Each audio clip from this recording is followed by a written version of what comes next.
Welcome to this explainer. If you absolutely love dissecting how we work, how we create, and honestly how the internet hilariously reacts to it all, you're in exactly the right place. Today we're unpacking a truly fascinating cultural clash. On one side, we've got the incredibly popular, highly optimized world of self-help and productivity culture. And on the other side, we have the sharp, unforgiving, and often totally deadpan world of internet satire. We're going to look at how a single piece of productivity advice spawned a viral parody concept known as the 117 Error Speedrun. Okay, let's dive right into this. 117. It's a very specific, kind of oddly precise number, right? Now, in traditional publishing or really any kind of professional work, this is a number you'd usually associate with a total disaster, like a massive list of corrections, a total product recall, just a complete quality control nightmare. But in this case, it's actually being used as a point of pride.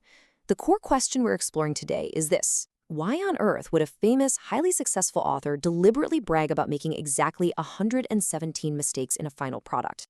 Section 1. The 11-7 Error Brag. So this brings us to renowned author and motivational speaker Mel Robbins. She made a highly public, totally deliberate choice regarding her published book, The Let Them Theory, announcing to the world that it contained exactly 117 errors. I really want to let that sink in for a second. The Let Them Theory, which is a professionally published, widely distributed book, was released with 117 intentional errors left right there on the printed page. Think about the sheer shock value of that claim. I mean, in a world where we're meticulously spell-checking our random text messages and running every email through grammar software, releasing a premium product with over 100 confirmed flaws as a literal badge of honor, it completely defies conventional logic. It really begs the question, what possible strategic advantage could there be in publicly owning up to 117 unforced errors? Section 2. Defeating Perfectionism. Well, the answer lies in the psychological warfare of productivity. This bizarre brag isn't about celebrating typos just for the fun of it. It's heavily framed as a battle against the paralyzing grip of perfectionism. For so many creators, the intense fear of not being perfect literally prevents them from ever finishing a project at all. By leaving these 117 errors in the text, Robbins is trying to send this radical message to her audience about finally letting go of the impossible standard of flawlessness. And Robbins actually uses this exact phrase to describe her approach. She merely shipped it. In the tech and productivity world, shipping just means putting the product out there into the real world. By adding the word merely, she's stripping away all the ego, the anxiety, and those endless late-night revisions. She's taking the raw, terrifying act of completion and framing it as an absolute victory over overthinking. So the concept of merely shipping is the act of releasing a project with flaws just to prove it's done, rather than endlessly obsessing over perfection. The self-help theory posits that shipping a flawed product is the ultimate antidote to perfectionism, because a book with 117 errors that is actually sitting on a physical bookstore shelf is infinitely more valuable than a flawless manuscript that just lives forever hidden away on a laptop hard drive. It's a pretty compelling argument, right? But as we all know, the internet doesn't just accept compelling arguments without running them through a rigorous and usually hilarious stress test. Section 3. The Speedrun Parody.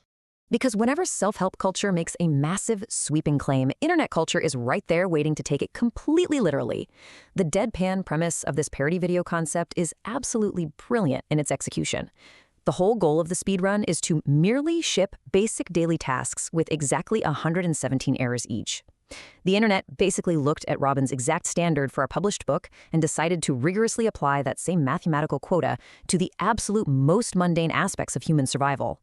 It totally mocks the idea by forcing us to ask, well, if 117 errors is the gold standard for defeating perfectionism in publishing, shouldn't it work for literally everything else? Let's actually look at how this philosophy applies to 3 escalating everyday tasks presented in the source. Step 1, cook a meal. Step 2, fix a sink. Step 3, write a resume. I want us to look at these tasks with serious analytical gravity for a moment, because these aren't abstract creative projects. They have immediate practical consequences in the real world. The parody asks us to imagine applying the merely ship philosophy right here. You aren't trying to cook a great meal, fix a sink perfectly, or write a compelling resume. No, you are just trying to hit your 117 error quota as fast as humanly possible to prove you aren't a perfectionist. I mean, just vividly imagine the absurd, chaotic reality this creates.